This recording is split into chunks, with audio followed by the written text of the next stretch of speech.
All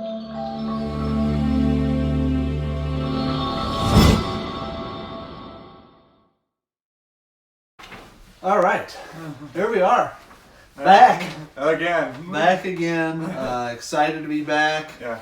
Bridging a new topic that we've been trying to get on the books for quite some time now. Yeah. And I'm excited because I think this is going to be something unique, kind of taking a shift away from some of the political conversation into something that hits more, hits more home, if you will.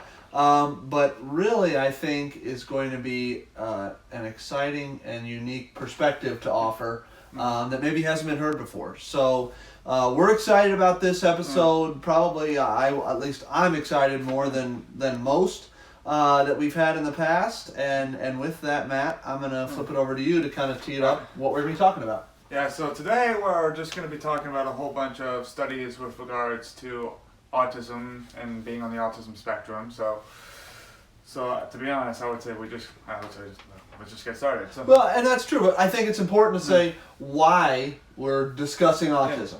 Like, why is it important for us to talk about it? Well, for me, I mean, I was diagnosed when I was 2, I believe, if I'm right. Yep. And to be honest, I mean, I kind of forgot, but anyway, kind of going back to the study. Yeah. The first one that I really kind of want to talk about is the CD38 mutation. Okay. And this was a study done by the Federation of American Societies for Experimental Biology.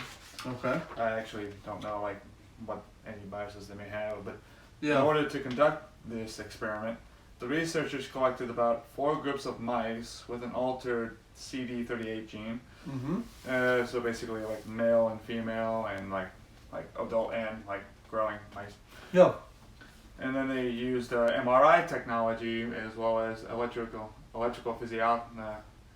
psychological and biochemical elements to compare the mice with other control groups. And then the adult mice actually displayed excessive brain growth and neuron dysfunctions that are associated with more profound alterations in oxytocin or neurotransmitters involved in social behavior. So the goal of the study was actually to try to get an understanding of what kind of genetic mutations could actually have a potential link to autism, and they found that CD38 would be a big one. Though to be fair, I mean, this is still mice, so yeah, it's a long way from actual human clinical trials. Yeah. Not even trials, but just human testing. Yeah. To understand. Yeah. So to say the least, the findings that they had could be very relevant for people like me on the spectrum, as well as other potential developmental disorders. So actually, it's actually the male mice that were affected more than the female mice, according to the study. Well, that may be one link to why. Why men are more predisposition to actually be diagnosed. Or at least the statistics will say that men are more likely to be diagnosed with autism than women. And not to interject away from the study, I just feel like there's so many varying levels. Oh, like the spectrum is so wide that you could pluck a male or a female from this part of the spectrum and this part of the spectrum, and they could have 2 totally different experiences. Oh, absolutely. Which is true for any human, but I just think that's what makes it particularly hard to understand the causation, is that if we're going to use the term symptoms or symptomatically, it's just so different for everybody. Mm-hmm. But it's still interesting and worth talking about. So I guess let me ask you this: with the CD38, research that's come out, are they thinking that this enzyme specifically is creating the mutation, or it is an actual gene in our DNA code that has mutated? I think it's probably more the latter. Okay. That's kind of what I got out of reading the study. I don't know a whole lot about genetics, truthfully. Oh, yeah, neither do I. So I'm like, okay, you know what, ooh. Yeah. But anyway, kind of moving on to the next study I want to talk about would be sex-based proteins and how they could potentially play a role. Okay. And this was a study done by Jeez, I really need it. It was the University of New Hampshire, actually. So Okay. yeah, so the University of New Hampshire had good lord, I can't pronounce these people's names. Juan Mao Chen. Mm-hmm. I'm sorry. I'm sorry if I just butchered that. But Assistant professor of neurobiology at the University of New Hampshire. yeah, and the researchers looked at the AC3 enzyme, which is genetically connected to various disorders, more like depressive disorders, but also obesity, autism, and a whole bunch of other stuff. Okay. And what they did was they decided to take a closer look at a phosphorylatation, I think. I could be wrong. Yeah. Which is basically a process in the brain that, when groups of chemicals called phosphates attach to proteins to regulate them, which are influenced based on one's gender. Okay. So they identified about 204 proteins that were more highly regulated in females than males. And out of those, 31% were associated with autism. So Okay. so those so from what I'm gathering, what I kind of gather about the study, they're saying that the ones that are typically less regulated than males are going to be the ones that are Contributing to some of the. features that people that with autism have. Yep. So, I mean, what are your thoughts on that? Well, Matt, I mean, it's interesting. Again, we've already addressed that, Yeah. from a statistical standpoint, males are more statistically likely to, be autistic. I think the other side of that is what I was saying earlier, is that there's so much more unknown. So I guess I would like to see, why did they focus in that on those particular proteins, right? Yeah. And how were they saying, okay, these proteins are the ones that we need to look at, and then, they're more tightly regulated in the females than they are in the males, but what are they observing in those human behaviors? Because let's say 31% of them are associated with autism. Well, what's their criteria for autism? And why do those 31 proteins, what is it? Is it protein, number 13 that's contributing to what behavior in the subject? So I guess I would just need to, and I haven't looked at the study nearly as much as you have, but it would, again, and this is, Matt, obviously you have autism. Yeah. I do not. So I'm an observer to this. But I guess in my observation as, someone who, you and I have always had very open pathways to talk about this stuff. Yeah. I'm, I guess, becoming less and less convinced that there's, one answer. And that's typically what a study's trying to find. Yeah, right? absolutely. Is that they're trying to figure out, okay, here's our hypothesis, and then let's test it to the point of conclusion, right? Yeah. And I'm just not convinced that there's ever going to be one answer. Yeah, and I don't think scientists are. Okay. I think they're just trying to figure out what things are contributing. It's not one singular thing. It's like, because the brain is a very complex organ. Right. Probably the most complex organ we have in our entire body. Correct. So for me, what I think they're trying to do is they're trying to see what kind of genetic or trauma or like environmental factors or anything like what really kind of shapes how the brain will develop into a neurotypical one versus an autistic one. And again, this is where and I don't want to get us too off course here, but this is where my, I guess, bias comes in. Yeah. And my bias is that I think you have people in the scientific community who are convinced they're treating autism like some sort of clinical disease, right? They're trying to attach almost a cause and effect, right? Like, okay, because I have diabetes, I'm going to be more sensitive to sugar or insulin or whatever, right?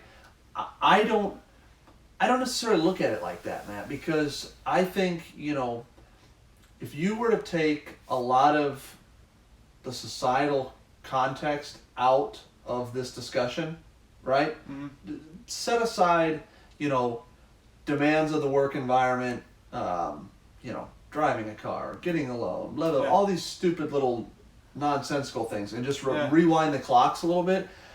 I'm not so sure that, and this is where science can help and hurt, I'm not so sure that 100, I don't know the history of autism, but 200, 300 years ago, that somebody would have looked at somebody with autism like you and ever thought, oh, there's something wrong with him. Like, you know what I'm saying? I don't see it that way. Well, to be honest, that may or may not be true. Correct. That's just my opinion. Yeah. That I think, because, and let me ask you this. I think you would agree with this statement. Okay. Maybe you wouldn't. But, you've often said, okay, there are things that are challenging for you by societal norms. Okay? Yeah. And I'm going to use one that's very lighthearted. Your dress. You don't like to dress. That's true. He doesn't want to put on a suit ever. Oh, I hate it. Doesn't see the point of it, and I get it, right? Like, why the hell am I going to do this? And I guess those, like... And you know what? I kind of want to stop you there because this is something that we're actually going to talk about in the conference that I'm going to be a part of. Okay. Within the next couple of weeks. Yeah. So for those who don't know, I will actually be part of a panel for an autism conference hosted by Joshua Lewinsky, who is he's my psychiatrist, and a whole bunch of other doctors at Marian University on November 23rd. So if you want to come down and... Is it open to the public? I think so, yes. Okay. And if not, it's going to be filmed, so you could probably find it on YouTube or somewhere on the internet. So please, by all means, come on down, or if you want to try to find the videos, I'll try to put the link in the description if I can. But one of the things we're going to talk about is masking. Yep. And that was the point I want to try to build off of, because a lot of us on the spectrum, and especially me, we struggle with the idea of trying to put on a face for other people. And I think that's kind of where, for me, I'm trying to think of the best way to put this. I would say, like Brad said, we don't necessarily see the point. Correct. And here's what I will tell you, Matt. And this is the crux of my argument. Okay. Yeah. Like, I don't see the point either. That's where I feel like it's so hard, because, like, we talked about this earlier at the beginning of the show. Yeah. Right. Somebody at the age of 2 said, "Boom, we're gonna put the stamp, autistic." Okay. Yeah. So we put that label, and this is why I hate labels. Right. Our whole society is all about labeling. Right. And so we're gonna this is such a broad discussion. So think about political. We're going to tie in politics right now, because that's primarily what this podcast has been about up until this point. Think about how often we find ourselves labeling people, right? You're black, you're white, you're Hispanic, you're Asian, you're whatever. Gay, you're straight, you're Christian, you're Muslim, whatever. And we want to put all of these labels on people, right? And because then it becomes easy for us to compartmentalize. Oh, you're white, so you must have had this experience. Oh, or you're black, or you're gay, or you're Christian, so you only understand what it's like under the Christian umbrella. But reality is, like, no single one of those labels ever defines a person. Ever. And that's where I kind of have to agree. But here's the thing, though. I don't really think labels are bad. I think I think people have attributed a negative context to labels. I think that's the damaging part. Correct. But the label itself isn't bad. The label is... It's informative. Yeah, it's supposed to be informative, because it's essentially just a term that we assign to a certain thing. Correct. And Matt, And I think people just take labels and put them in a negative context, and that just takes for me, it's just so. I'm trying to think of the right word here. It's unnecessary, really.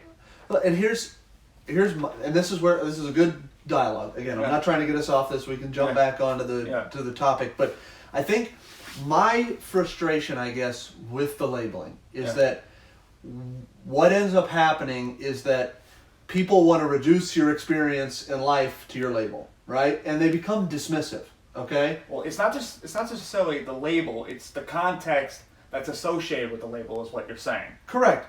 But my point is that there's an infinite number of combinations. Like, you can label me as an individual an infinite number of ways. Well, absolutely. And so for somebody to reduce the content or the context of Brad Knight Yeah. to, I'm just going to give you a popular Yeah. terminology in today's, privileged white male who grew up in a, affluent home in Yeah. suburbia.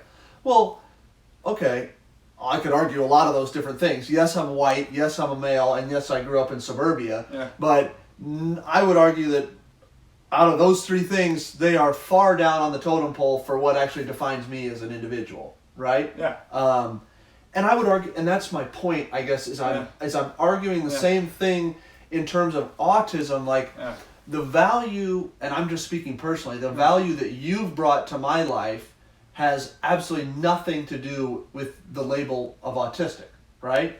So, and where I struggle sometimes with these studies is that I'm afraid we're getting too far away from The human the element. human element and the individual element and trying to create another, and I get your point about labels being good, but it's like CD38 mutation.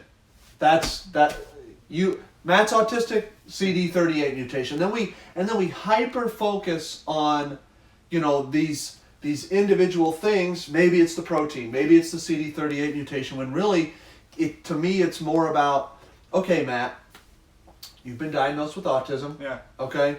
What are the challenges that you are facing right now in your life?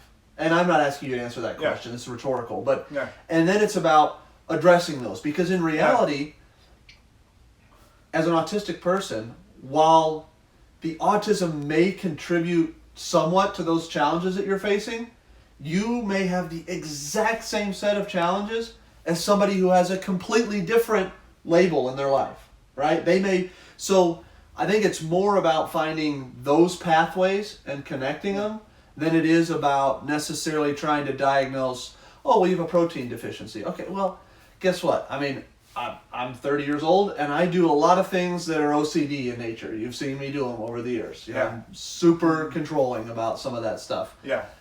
I mean, it makes me pause every now and then, but at the same time, I guess I'm just, because the spectrum is so broad, and we've acknowledged that, I think it's more about, and this is what I hope this podcast can be, is it's more about opening the eyes of everybody else to say, okay, just because Matt has this label doesn't necessarily mean that he is or is not going to behave in a certain way. And I think that's where specifically you've run into challenges, let's just in the job search, right? Because either, how do you bring that up as an autistic person looking for a job? Should I bring it up in my interview? Should I not?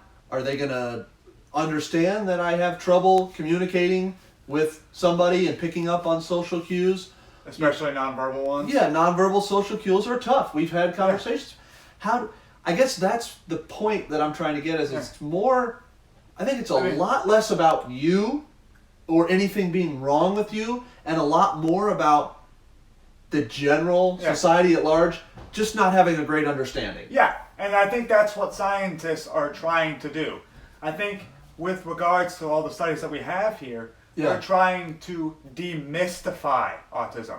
They're trying to understand it, not on a scientific level, so that way we could try to hopefully understand the human side of it more. So that way, because at the end of the day, if we can understand it at a more scientific level, or like a neurological or biological or all of it, or all of the above, really. Yeah. Like that way we can hopefully provide some better treatments, so that way people like me can better cope with other people. I mean, cope with society at large. Because at the end of the day, I mean, autism isn't for everything that you see in media or really just anything really. autism is still a relative unknown. It really is. And I think and a part of it is because it's so broad. So that's why I think labels and studies are necessary. It's because in order to actually get people the help they need and actually try to help people actually live meaningful lives, we have to demystify it. I totally agree with that. Yeah, I guess. But I get your point. I mean, sometimes we get so stuck on the labels that it takes the human element out of the equation. And I guess my perspective is coming the demystification because, and this is just I'm just playing devil's advocate for the point of a healthy debate here. Fair enough. Like, and I've read through this. You sent me this ahead of time, so I've read through. Like, this is as a general. Yeah. You use the terminology neurotypical. Yeah. Okay. This is not demystifying because I don't understand this.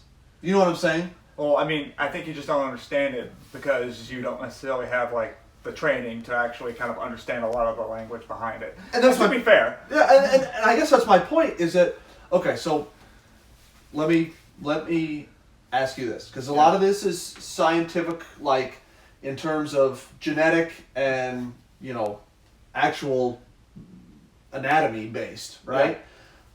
Yeah. I guess my argument, and maybe there's some in here, like this is talking a lot about genes, a lot about proteins, a lot about some of these, things that are exclusive inside the body, so to speak. What about behavioral studies? Like, what about, I wonder how many organizations, and I think about, again, I'm viewing this, just so everybody knows, through the lens of a heavy part of it is through your experience over the last couple of years, because obviously he's my brother, so we've talked about these things extensively. So I'm thinking about, okay, you've applied to 2,000 plus jobs. Oh, at least 2,000. So it's a huge number. Oh, absolutely. So I guess I'm wondering, all these organizations and programs that are out there in society, the job market's changing like crazy. They all want to say they're equal opportunity, open for everybody. I just wonder what a study would look like that, follows autistic candidates who apply for jobs and what that hiring rate and retention rate after 1, 3, 5 years looks like. Because those are at the end of the day, and I'm playing devil's advocate. I'm not poo-pooing the science. Because I do agree with what you said earlier in terms of the more we can understand it, it's relatively unknown. And the more we can understand it, we can demystify it and help provide a better context and jump in. Go ahead. But here's the thing. I think what you're trying to say is instead of just looking at it from like a neurological or biological or genetic level, we need to look at it from a behavioral level, especially with regards to how people like us would behave in a school environment or in a work environment. Correct. And just kind of like and get the opinions of our coworkers, just to kind of get their analysis. And I think you're right. I think we need both. Right. And maybe something like that exists. And if it does, please let us know. Please let us know. We would love to know. Nothing about this podcast is about saying we have the answers. Right? This is all about just a dialogue. Yeah, it's essentially just a dialogue that will hopefully start a meaningful conversation with you, the viewer, and all the people in your life that you care about. Correct. That's what we want. We want to generate a nice, honest, open conversation where we can talk about very deep and controversial things. Correct. And hopefully just kind of bridge the gap, because that's what our society needs these days. We need to be a little bit more, we need to be honest, but we also need to be more respectful. We need to be more, we just need, I think our society today, regardless of whatever labels that you have, we're just too wound up. I think a lot of us feel like we just don't matter. And that's true for people like me on the spectrum, people who are gay, people who are a Christian or Muslim or whatever label. I think a lot of people just don't feel that they have a voice. Correct. And what we want to do is say, hey, yes you do. You may not necessarily be educated on every single issue, But you don't have to be. We want people to be curious. We want people to actually just start trying to gain an understanding. Correct. And that way, if we can get an understanding of ourselves and each other, then hopefully this country and hopefully maybe even this world can be a better place. That's what we want. That's what we want with this YouTube channel more than anything. Correct. I mean, go ahead. Yeah. Yeah, and I kind of want to go back to the whole masking thing. Yeah. I mean, because at the end of the day, I mean, this applies not just to people on the spectrum, but people across various backgrounds. A lot of it is probably because we don't feel like we have a voice. I think a lot of us, especially people on the spectrum, feel like what we experience and what we like around other people, or just like what we find about ourselves in general. I mean, it kind of gets. The reason why a lot of people mask is because we don't feel like we matter. So we want to try to put on a nice, happy face for people. For people to look at. I mean, that's really the whole point of masking. It's because we want to feel good. We want to feel loved. We want to feel respected. And to be honest, we just don't. I mean, a lot of us don't. And I think that is at the foundation of this podcast, is to make sure that we have a platform for authenticity. Yeah. Even if it's just two individuals, yeah. right? In the room that I grew up in, which is where we are right now. Yeah. But that's, again, and what, it's interesting, Matt, and we could talk for hours on this, but we live in a world where I agree with everything you said. People are masking, and we kind of defined that earlier, but I'll redefine it. Yeah. Putting on a face, being who you think the world wants you to be, rather than what you really want to be. Exactly. Showing up authentically, vulnerable, because that can be hard. And I think, absolutely. And as you said, everybody struggles with that. So this is at its foundation about that, and at least providing, if not a platform, because obviously we can't talk to everybody, at least an outlet for us to do that. Yeah. But also, I think everything you said speaks to the crux of the matter here, is that this is, we're living in a day and age where technology is so ingrained in our society. Yeah. It can be both a blessing and a curse. Yeah. I think a lot of people, while the technology is giving us an outlet to do this, it's also, I think, I'm not going to say forcing, but it's encouraged a lot of people to put on a mask and try to show up a certain way or present themselves a certain way. And so I think we just have to be, again, very cognizant of how we're leveraging these things, and then saying, okay, at the end of the day, if this is going to be what our message is about, how do we bring more people into the fold? Yeah. And I know that's a lot of what this conference is about for you, is to kind of share that message. We're obviously trying to grow, this base. And also, hopefully, if there are people listening to this that feel the same way, they feel like they can reach out to us and have a conversation. Because what I will tell you, Matt, I do agree with you 110%. I think we are living in a society where people feel a little bit disenfranchised. Yeah. They are struggling to find meaning in their life. Yeah. And things are changing at such a fast pace now. Especially in our lifetime. I'm 30, you're 26, be 27 here soon. Yeah. It's been so exponential in terms of the rate of change and how fast things are going that I think people feel like they're getting left behind. And that may be true. And it may be, but the reality is that doesn't make them any less important. Yeah. And we have to figure out how to re-enfranchise those people into society. Yeah. Because it doesn't matter, again, you put it really well earlier, it doesn't matter what label it is, gay, straight, black, white, Christian, Muslim. At the end of the day, until we can all start to find the things that bring us together, even if it's a common struggle, right? Yeah. Even if it is masking, because every one of those labels that I just mentioned, every single person is masking to some level. Yeah. That's a human experience that we all have. Yeah. Now, some may be at a level 2 and some may be at a level 10, you know, and that can create a different experience to where, the level 10 person is probably exhausted because they don't even know who they really are. And to be honest, I feel like the people who are typically designated as minorities are going to be much higher on that list. And I would say autistic people are probably going to be at the top. I think there's no question. Yeah. Because, I mean, say what you want, but like what we said before, autism is just still unknown. Correct. And I think that's also playing into the masking itself. I mean, because sometimes even I get confused as to who I am sometimes. Sometimes I feel like, I mean, am I the flaws that I'm trying to hide with my mask? Or am I the mask itself? Or possibly even a combination of both? Because at the end of the day, masking doesn't just become an act. It becomes at least some part of who you are. Correct. Some people spend 80-90% of their lives probably in the mask. Yeah. So it absolutely can consume you. Yeah.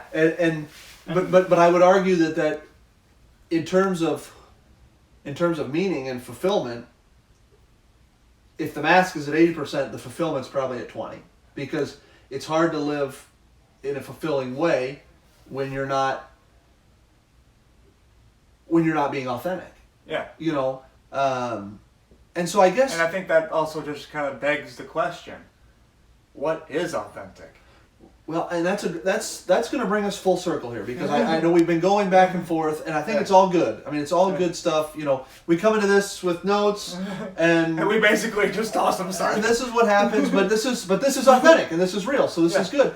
But I think what happens is, Matt, I think if you allow your experience in life to be dictated to you, and what I mean by that is, if you are always out trying to chase the next relationship or chase the next job or the next house or the next car or whatever, I mean, any one of those things, you're going to end up forgetting to focus on the things that are important to you. And we live in a time where the things that I just rattled off are really glorified. Right? I mean, I suppose that's fair, yeah. Well, to a certain degree, especially, and this is just my experience, especially in our generation where a lot of our experience is online. It's through the social channels, right? Yeah, so, social media. And the term, people use the term highlight reel in terms of it's the, you see the vacations, you see the engagements, you see the weddings, the kids, the cars, the new jobs. And so you're only getting... So what you're trying to say is we're just living for the next gratification. Well, no, but I mean, it's not even that, man. I'm not disagreeing with it, but what I'm saying is, in terms of my experience, what I am seeing from other people, okay, is the top 5% of their life. Yeah. Right? The people that are just acquaintance. Not my 5 or 6 best friends, but just the, so what I'm trying to argue, or at least bring up for debate, is when you see the top 5% from everybody in your sphere, and you're not living, or it's like, oh, well, we didn't. It basically becomes a comparison game. Well, yeah, I mean, I think it's human nature to do that. Oh, absolutely. And you have to make sure. You're saying that social media has exacerbated. Well, I'm saying it offers a channel that could. And when you're talking about people that are disenfranchised, or feel like they don't matter, or are not connected in society, I think a lot of them are using a measuring stick that isn't even based in reality. And what I mean by that or is... Or at least not partially. Well, they're not seeing the whole story. Yeah, they're just seeing part of it. Right. And so it's not entirely out of reality. It's just seeing the finer bits of it and they just assume that's reality and not necessarily the whole picture. So I guess my point is, I think there is a nature... I think... Again, in the context of a masking conversation, I think we have to be acutely aware of, again, somebody can, I can go online right now and find a friend of mine that just got a new car and be like, oh my God, I love my truck, don't get me wrong, it's a great car, but oh my God, what a cool car, or oh my God, I can't believe he got that job, or she got that job, that must be paying whatever. And then I have to ask myself, okay, wait a minute. do I really want that? What am I focused on in my life? So I guess I'm flipping what you said earlier on its head in terms of people saying we feel like we don't matter, we feel like we're lost in society, we feel like we're disenfranchised, right? Yeah. Flip it on its head, and my argument is that all of those things have to be settled internally first. Yeah. You have to matter to yourself. Yeah. You have to love yourself first. You have to know that when I step out into society, I am looking for X, Y, and Z. Yeah. Right? Uh-huh. Because if you go out into society expecting to be fulfilled or find those things in the in the universe somewhere that are going to be X, Y, and Z, I think we're all going to be living very disenfranchised lives. Yeah, basically just shallow and inauthentic as well. Well, yeah, I think we're going to struggle to find those things externally. Yeah. I think those are internal things. Yeah. And that brings us back to some of this study is that I think it's more, what I would like to see is a broader conversation on, okay, yes, there can be arguments about science, genes, chemical makeup in the brain. Is it this medication? Is it that medication? Again, all that stuff to me is a little external. It's more about, okay, Matt, you just told me you're masking, right? Yeah. Okay, nothing wrong with that. Everybody does it. Okay, Matt, you're struggling to find meaning in your career.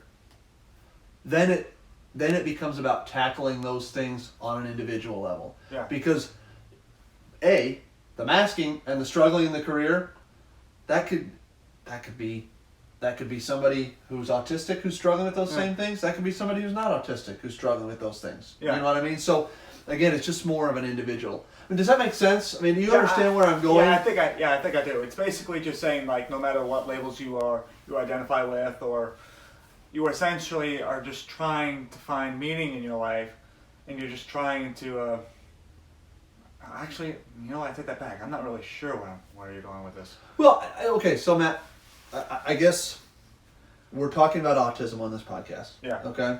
You're autistic. Yeah. You also have admittedly, which is really cool to be able to admit that in a podcast, that you're struggling to find some meaning in your life. Yeah. Guess what? I am too. Yeah. I think we share that experience. So I guess it's not even an argument. I'm not arguing on behalf of this as much as I'm just maybe playing devil's advocate to bring it up. Yeah. Is that I'm just curious what it would look like if all the time, energy, effort, resources that we spent on certain studies like this that we brought to the table were spent more on getting to the bottom of meaning and exploring meaning on an individual level and bringing in, let's say, because this had how many people in these studies? It doesn't say, it just talks about the number of proteins. I guess I'm just curious, if you were to bring in a panel and figure out, okay, what does meaning look like in each individual's life? And you may find, I don't know the answer, you may find that people on the spectrum struggle with one thing in particular. Maybe it's self-image. Maybe it's, confidence in public speaking. Maybe, you know what I'm saying? And then get an understanding for what people are actually struggling with, and then take experts to actually focus on those things. How can we help individuals, autistic or not, find more meaning in their life? And maybe, again, it's all these labels. Maybe, because you go to counseling. Yeah. I go to counseling. You're autistic, I'm not. So, again, the label's irrelevant. And that's my only point, is that I just think we need to have a greater conversation about people actually feeling vulnerable enough to reach out and say, I'm struggling. Yeah. You know what I mean? Yeah, okay, that makes a lot more sense. And again, I'm not poo-pooing the science, and I understand the demystification and getting a better understanding, but we've been studying this for some time, and the spectrum is so broad, and I'm just saying that maybe while we we're need to look in a different direction. Well, Matt, millions of people are struggling right now, Yeah. and I get that this is important for future generations and a better understanding, but they're struggling right now. You know what I mean? Yeah. And in order to help the individuals that are struggling right now, we have to focus on the individuals. Yeah. Everybody's struggles are different. Yeah. So that's my argument, I guess. Yeah. And so I'm just, I don't know. Because, again, I have friends who are in the teaching profession, who work with kids. I did counseling. You know, you see this start from a young age where, you know, people sometimes, you know, school can be brutal. Yeah. You know, growing up, when you maybe don't feel like you fit in or don't have your clique or whatever, it can be tough. And I just think the more we start talking about those types of things, I know it's not, you know, necessarily in a scientific study, but those are where the problems start. I mean, what I've found, at least from going to counseling over the last couple of years, is the masks that I wear in my life, they didn't start when I was 25 years old, right? No, it starts from a very young age. It started when I was 2, 3, 4, 5 years old, right? And I've just figured out ways to, you know, make those masks work for me in my life. Yeah. So I'm just saying, you know, I don't even know. I'm just rambling at this point. Yeah, honestly. fair enough. I am, but I think I do think there's something there. So Yeah. you know, I don't know. I'd be curious to see what that looks like. I mean, but kind of, I'm trying to think about the best way to put this. I mean, kind of bring it back to autism, because for me at least, I think part of the reasons why, or at least, I mean, because there are certain biological differences that we can't control. Yeah. And I think, at least for me, when it comes to these biological differences, I guess it just kind of forces you to really kind of, I don't know, maybe try to do a little bit of self-reflection, looking in the mirror and saying, okay, what am I? Yeah. Who am I? And I know that other autistic people struggle with this as well, but for me, it's just like,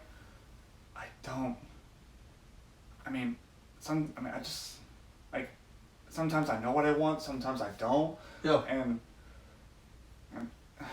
And the mask just gets so exhausting to the point where it's just like, you know what, I don't care anymore. Yeah. I really don't. I mean, I just want to be alone. Yeah. And I just want to be, I want to know who I am, but I don't know where to start. So let me ask you this, and I'm just again, I'm just curious. So is it when it becomes exhausting and you want to be alone, is it because when you're alone you feel like you can finally take off the mask, or are you still even struggling in that? You know what I'm saying? That is a good question, actually. Like even that is a good question. Even when you're alone, are you able to take the mask off, or are you still? I mean, that is a good question. And I would say for me, it may be a combination of both. I mean, because sometimes I just don't. Sometimes I just hate myself. I don't even want to look. I don't even want to do self-reflection because I don't want to see the answer. Right. But on the other hand, it's actually just kind of nice just to relax, take a deep breath, just decompress. Right. And just do whatever the hell I want to do. Right. Well, it's interesting, man, and I think in many ways, I mean, despite our differences, we're still human. Correct. And I think that's one of the main things I really want to get across in this conference, is that despite whatever biological and genetic and just neurological challenges that we have, and how they force us to really kind of, how they force us to actually kind of change how we interact with people, and especially when it comes to masking. Yeah. At the end of the day, we're still human beings. We can't get around having our own unique desires and wants.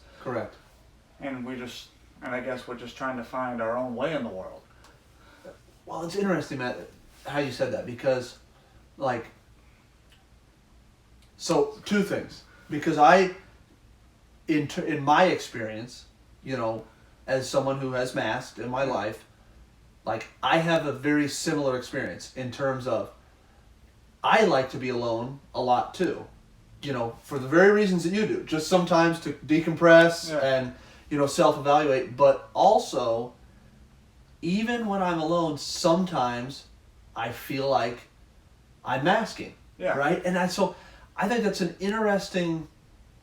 do think it's an interesting experience just to think about. Because, you know, I just wonder how that, again, that label of masking affects our ability to go out into the world with any sort of, just confidence, right? Because undoubtedly it's great to be aware of the masking, but then as soon as you are aware of the masking, then you have self-doubt. Yeah. Right? Mm-hmm. And the self-doubt can be crippling.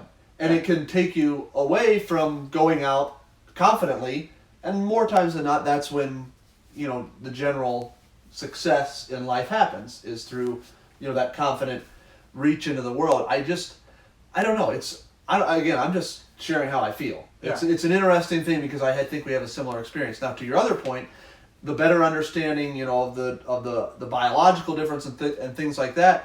I think too and we'll continue on more episodes of this in the future. Yeah. I think what's interesting too is not necessarily to always focus on the challenges that the biological differences or neurological differences represent, but also the opportunities. Because as much as it may be challenging for you to interact, you know, like socially in an interview setting or picking up on body language, right? Yeah. Like you've expressed, that's challenging, Oh, right? absolutely. There's no question about it, because I'm just sitting there in the interview going like, okay, am I missing something? Yeah.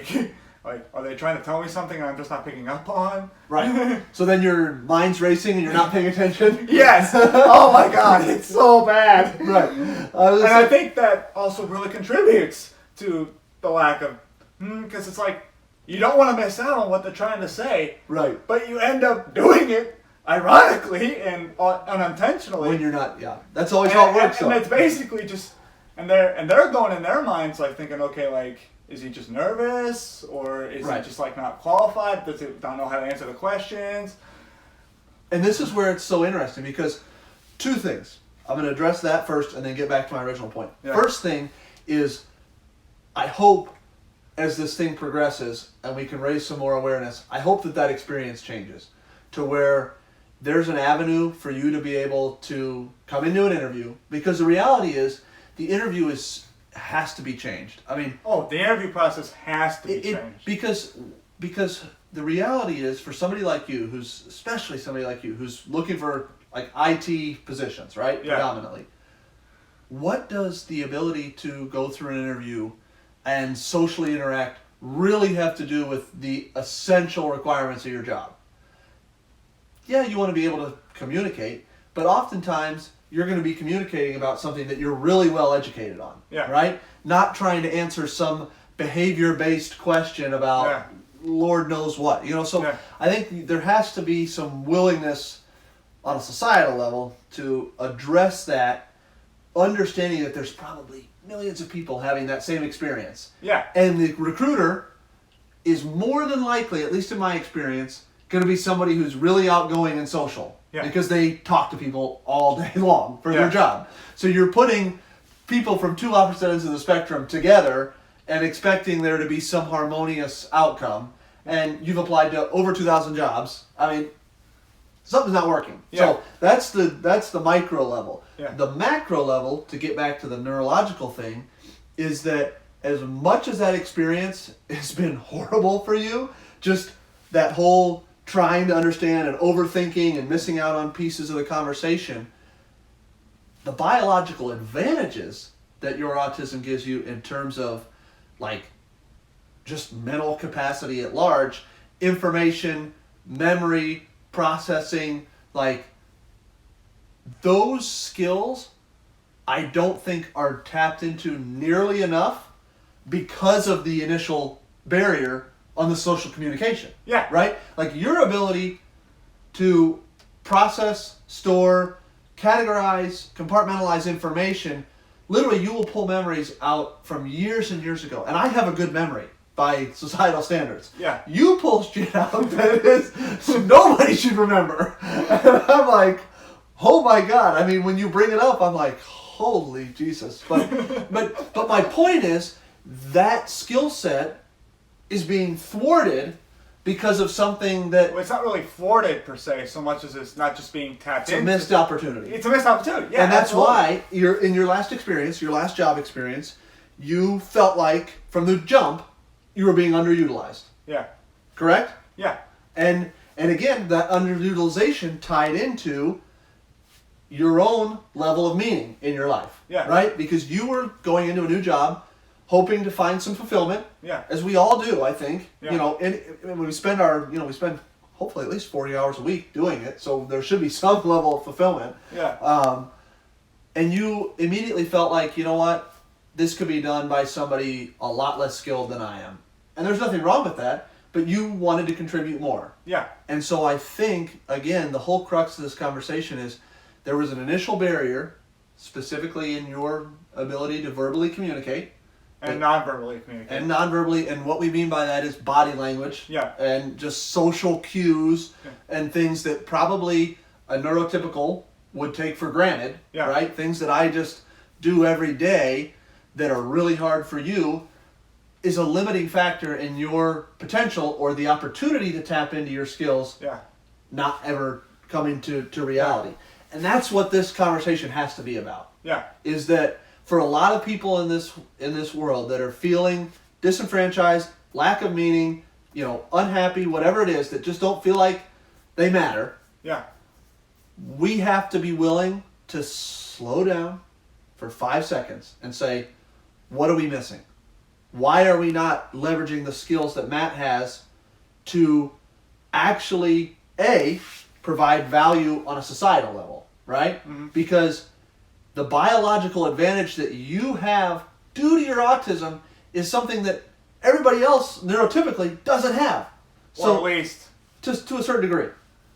I mean, generally speaking, yes. Because there's going to be neurotypicals who are far smarter than me, and neurotypicals who are far dumber, and then... I'm not talking about overall IQ. I'm talking about individual skills. Like, on an individual... Again, I'm bringing this whole thing back to the individual level, because I think that's where the change happens, right? Yeah, absolutely.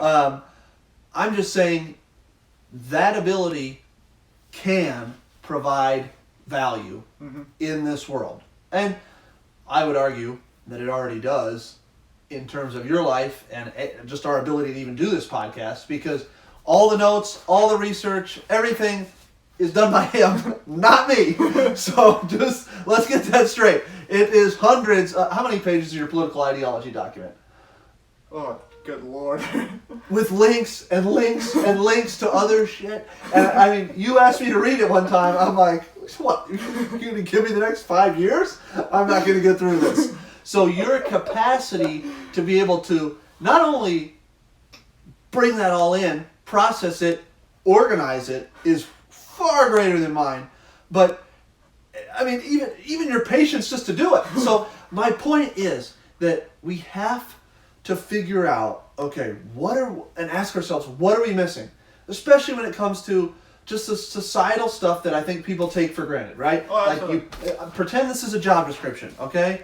Like, I understand that a recruiter may be sitting here trying to check the boxes and find a fit, but and this is why I said earlier, we've got to reevaluate how we do these things. And I listen, I work for a large company, and I think they do a great job. We have great talent in our organization, but there's also opportunities that I think we're missing. Mm-hmm. And it has to be more about saying, it's not about, and again, I'm not trying to poo-poo the equal opportunity, or we'll hire somebody with a disability, or, we love everybody from all races and genders and blah, blah. That's all great. And you need to have that. I think it's all good. I'm not trying to diminish that. But what you're saying is we need to find a better way of adopting it, really. Well, yeah, but okay. Again, it's that whole label conversation, right? Like, does being any one of those labels define my, what's the right word? My value and experience as a human being. Well, right, yeah, it's even and in the context of the job market, as an asset to the organization, right? Yeah. So it should be more. The word I'm looking for is competence. Yeah. So, like, it's more about competence than anything else. I Yeah. want to find somebody that can do the job, and my argument is that, you know, when you start slapping labels, specifically autism, on somebody, you may say, oh well, you know. Oh, Matt is going to be hard socially because he's not going to be able to communicate right. Well, yeah, okay, but what value are we trying to get out of Matt as a part of our organization, or as a part of our friendship group, or as a part of our family, or, you know, whatever. And that's where conversations like this, I think somebody who can provide the real world experience like you are, being vocal, the more ears that this podcast can get out to, forget about what I say. I'm just sharing my feelings. It's, again, I'm not trying to. I think my opinions matter to some degree, or I wouldn't speak. I'm not speaking for the fun of it, but I do think it's more about getting your perspective on the experiences that you have. Yeah. Acknowledging that no matter the label, they're probably not too dissimilar from a lot of other people. Oh, absolutely. And B, saying, okay, we're probably not as far off as we think to A, extracting the most value out of you for society, which is a good thing. Yeah. The more the individual can contribute to the society as a whole is a good thing for everybody. Yeah. And B, we might solve another problem, which is helping you find a little bit more meaning or fulfillment in your life. Yeah. Right? Yeah, So, and this is what this conference at Marian University is all about. The panel is basically just me and a whole bunch of other autistic people kind of talking about our experiences with autism and how we can share our experiences to actually help make other people understand autism better, and that way everybody else who lives with autism or has any other kind of disorder or just any kind of label, if you want to go that far, have a better life. That is the goal, or at least that's the goal of the conference as I understand it. Yeah. And I think, you know, again, getting these conversations more mainstream. Yes, and that is what we need. I mean, that is exactly what we need. Because, you know, again, and listen, this is just stuff that's coming up. We spend so much of our time in terms of what's in the mainstream is a lot of stuff that's on repeat. You know, it's the same topics over and over again. Yeah, it's a lot of divisiveness and, you know, people at opposite ends of the spectrum. And again, I understand that that's always going to be it's always going to be there to some degree. Because that's just human nature when you just sit down and think about it. Correct, but again, that doesn't mean we can't try to improve our condition. Correct. It doesn't mean we can't try to improve society or just human life in general. No, I think, you know, too, you know, conversations like this might make somebody, you know, whether it's in their family, friend circle, you know, whatever organization they're a part of, whatever company they work for, it might make them pause next time they're at work or at one of those places and they think, you know, I don't really understand that guy over there. I don't get that girl, or, you know, whatever. Yeah, I just don't understand him. Maybe it makes them say, I'm going to ask. I'm just going to go say, hey, you know, hey, just... And odds are they probably may feel the same way about you. Correct. So it's about, you know... bridging the gap and actually just trying to make some meaning out of our lives. Correct. There's not enough of that going around. And what I think will happen, because I truly believe this, I think at the end of the day, at least in my experience, meaningful things in my life come from, you know, taking more action, taking more responsibility, you know, putting myself out there and taking a risk. You know, you may get cut a few times. You know, but the important thing is to try to get back up and keep going. Well, yeah, you learn. I mean, you know, Matt, you and I have talked about it. You've had several contract jobs. In the IT realm, contract positions are very common. That is true. Some that you've had have been pretty good, and some have been absolutely correct. Some have been better than others. But the point, and the reason I brought that up, is because, you know, each of them lends a different level of, I guess, learning opportunity. Yeah, and absolutely. So, yeah, I think it's time to wrap this up. So adios. Thank you, guys.